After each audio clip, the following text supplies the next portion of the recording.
Hi everybody, welcome back to the channel. Today I'm going to do an install of the Cargraphic exhaust valve controller for the 992 GT3. And I picked this up locally from Supreme Power up in Fullerton. Super nice people, not a sponsor or anything like that. They even gave me this little flange for mounting it on, which hopefully we can use. This one is interesting because it came with 3 buttons. The other ones I've seen have been 2 buttons. I don't really know what that 3rd button does. And it didn't really come with any instructions. This is it. I think there's some helpful hints in my video that you might find interesting on how to take the car apart and install this in. And hopefully I'll have some new tips for you that you haven't seen.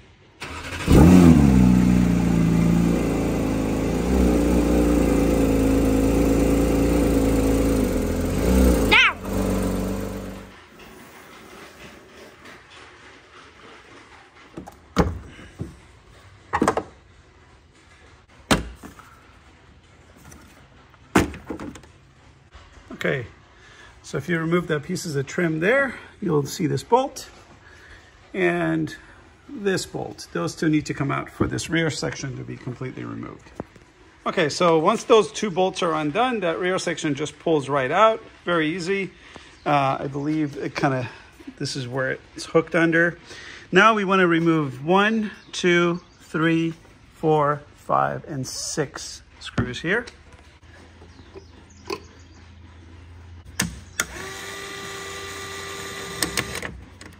My plan is to not remove the wing if I can help it.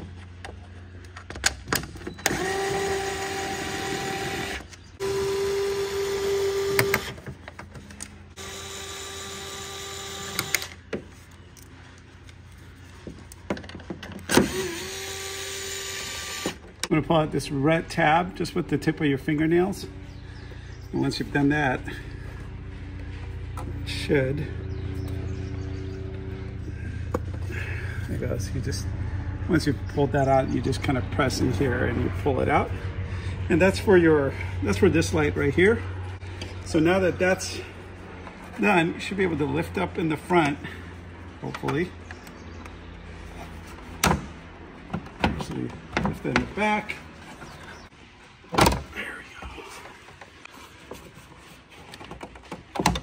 we go. So that took some doing. I'm going to lift it up this way so I can avoid the wing. I've got a little blanket set up here so they don't scratch anything up. I think we can pull this out first and then disconnect the fans. Like that. Pull it out first. And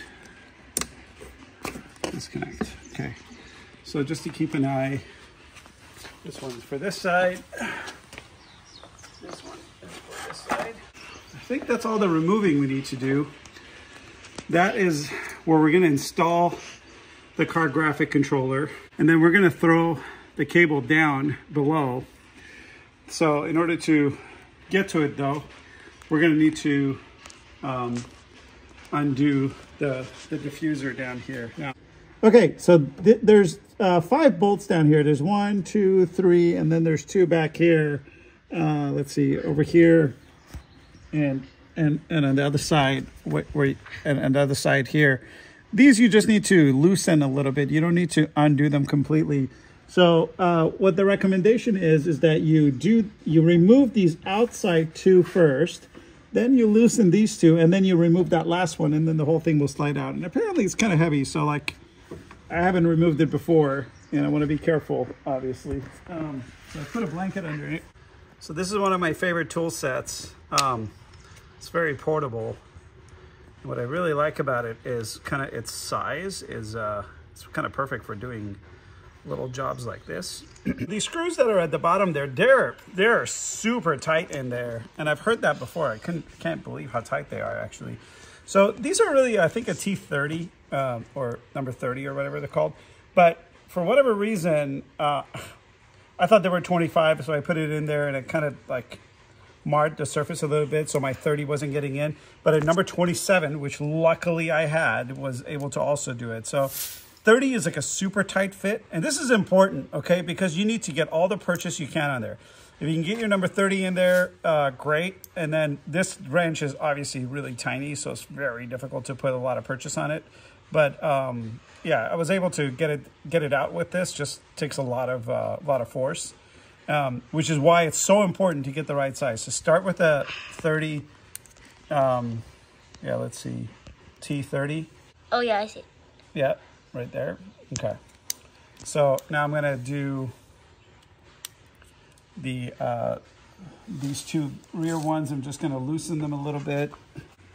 Okay, so this is definitely this is the hardest part of this job, is just getting this thing out, especially if you don't have enough room. And these two were pretty tight, but the middle one was just impossibly tight. So I had to use an impact to get that off. Apparently Porsche is very worried about that flying off the car. So I shoot too. The back side of it, just so you know, is like, this is what slides back into that bracket. And then, so you don't need to really loosen the that bolt all the way. You can just loosen it part ways. So those bolts should still be there. There it is. There and there. That's about how much you need to undo them. Okay, so we're done with the, hopefully the harder part of the uninstall. Now we're gonna go into the install. Okay, so my plan is to mount the unit to this bolt here. It's gonna kind of hang sideways underneath that fan assembly. I'm not sure if that's a good idea, because that kind of does block the fan just a tiny bit. Should be okay. And then I'm gonna pass the wire from the driver's side down kind of where this cavity is here, see if that works for me, and pass the other side over there through some of that cavity there to see how it works. But I'm gonna go ahead and pause the video and actually do that. Then I'll review what I did with you, and I'll probably zip tie it to a few different things so that it's not clanking around everywhere. Okay, so to undo these, it's actually quite simple. You just pull the little gray tab down, and you just gently kind of press that same gray tab in like that, and you just pull it out. It's pretty simple, gentle. If you're using a lot of force, you're probably doing something wrong. So left and right side is undone.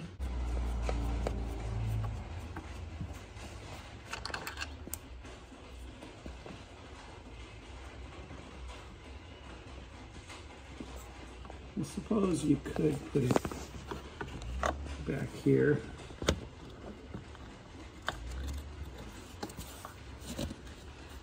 You could somehow do it without dropping everything in there.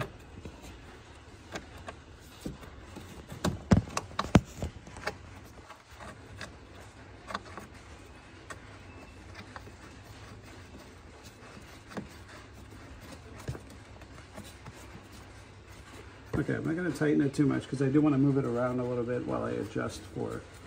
Okay. And this little piece of foam here, not super important that I have that right. Okay, so the idea is that we're going to double side tape that to here, like so. And then probably also zip tie it a couple of times so it doesn't come loose. But I think this double side tape will probably just hold fine.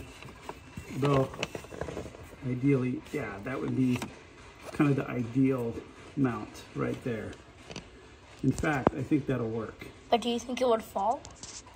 No, I think if we clean this with a little bit of alcohol to make sure it doesn't have grease on it, then that double side tape is going to stick just fine. So I'm just going to clean that with some denatured alcohol so that get a nice sticky surface. Just going to peel the backing.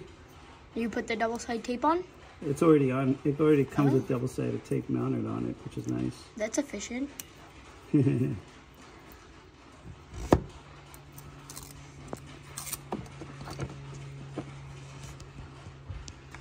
right, let's hope that works well. And then what we'll do after we've mounted it like this, we'll tighten it, and then we'll take care of all these loose wires everywhere, and see where we are. I'm anxious to try it, but without the fans plugged in and with the brake light not plugged in, we're probably going to get some errors. And I don't know how long it'll take for those errors to clear out. So I'm going to at least get some of these things back on. And I got to make sure I get the radiator and the oil cap back on too before I start the car.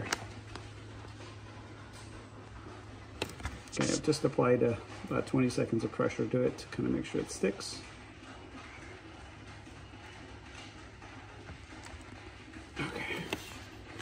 Yeah, that's good. And I'm going to go ahead and tighten that bolt down.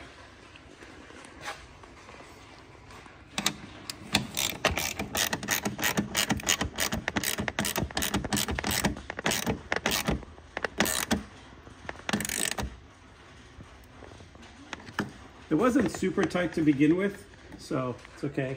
We just put all the wires together near the top here and I zip tied them together.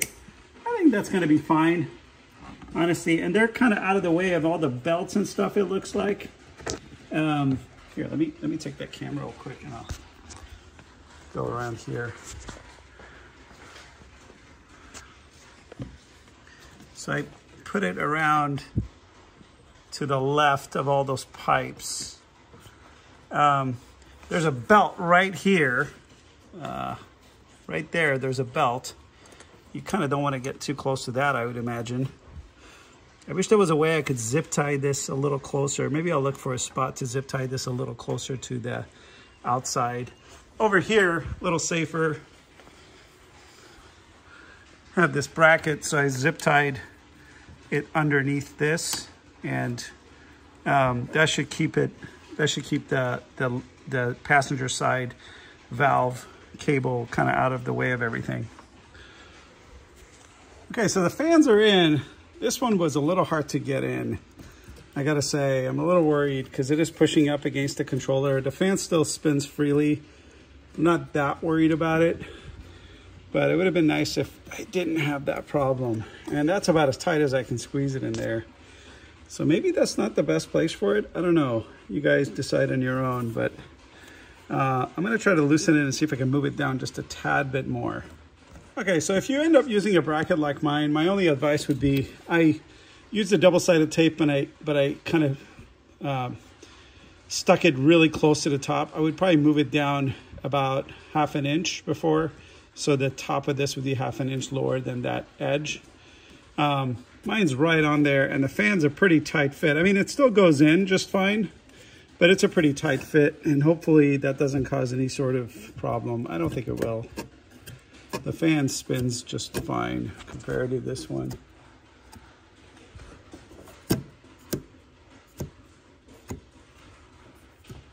Yeah, same. Cool. Okay, so we're gonna go ahead and try this out for the very first time. Hopefully nothing catastrophic has happened. I haven't turned it on yet, so we'll see.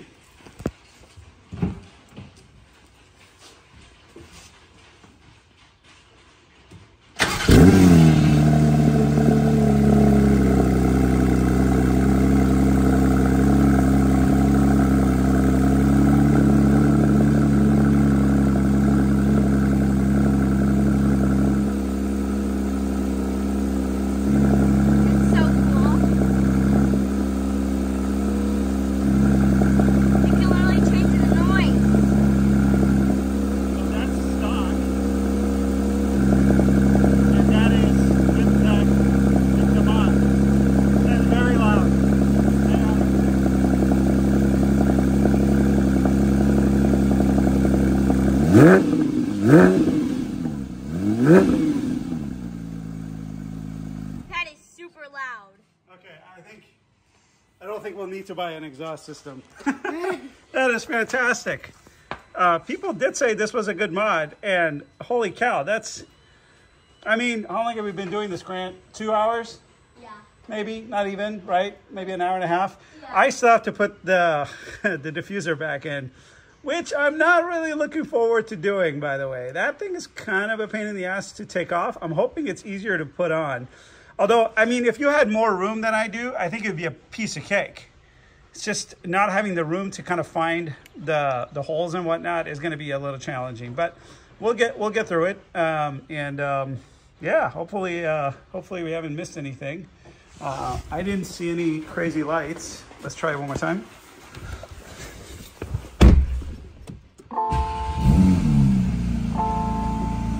Let's hope all these lights go off. Yep, everything is off. That is the light telling me that the car's not up to temperature, which I don't want to get hot right now because I'm going to be working on it. So yeah, no cells, nothing like that. And seems to be functioning perfectly fine. Yep. So, I mean, these things were on pretty tight, so I assume probably a good idea to put some Loctite on it. And my Loctite's kind of old. Hopefully it's still good. I don't think this stuff goes bad that quickly. Yep. And now for the tough job of crawling under the car to find that little hole that this is supposed to go into. I could do it. No, thank you. Okay, you can stop. As a final step, what you might want to do is pair the remote as a garage door opener with your home link. So all you got to do is just say configure new home link, and then, you know, press one of the buttons. So this is the open button. You hold it down for about 6-7 seconds, I think, and it will give you the next. It takes a minute sometimes. There it goes. See, it took about 10 seconds. And then just hit next. You don't want to add a location, and you name it whatever you want.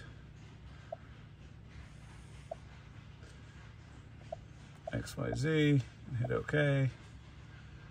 Next, next, and that's it. So then it's there. So I've already got my. There it goes. Oh, you can. That's how you can delete it. Oh, pretty slick. Okay, so that's how you delete them. So I just created an open and close valve, and then from this point on, you just hold on to that until you see the little signal going like that, and that's what will actually implement it. Otherwise, you can just use the remote to do the thing. One thing I noticed I didn't include in this video is actually plugging this stupid thing in. So that part is super simple, guys. Down by where the valve is, I've already closed it up, but down by where the valve is, it's very self-explanatory. The prongs on the new wires essentially just plug right into where the valve connects. You just have to disconnect the connector on the valve and plug it into the ones that are that come with the controller. The shorter wire goes to the driver's side. The longer wire goes to the right and drops down and goes to the passenger side. That's been it. I drove the car for about 100 miles today. Went to the concourse show down in Dana Point, and yeah, that sounded amazing all the way through. One thing I haven't figured out, and maybe one of you guys know, is how to keep it open all the time, because it seems like I still have to click the button every time I restart the car. Now, I don't believe that is the way it's supposed to function, but maybe you can correct me and let me know. It's possible that is the correct functionality. So, which I don't really mind that much. I mean, the car sounds amazing. So it's a small price to pay, but it would be nice if it just stayed open forever and ever. Yeah, hopefully you guys enjoyed this video. Comment, click subscribe, all that jazz below, and see you on the next one.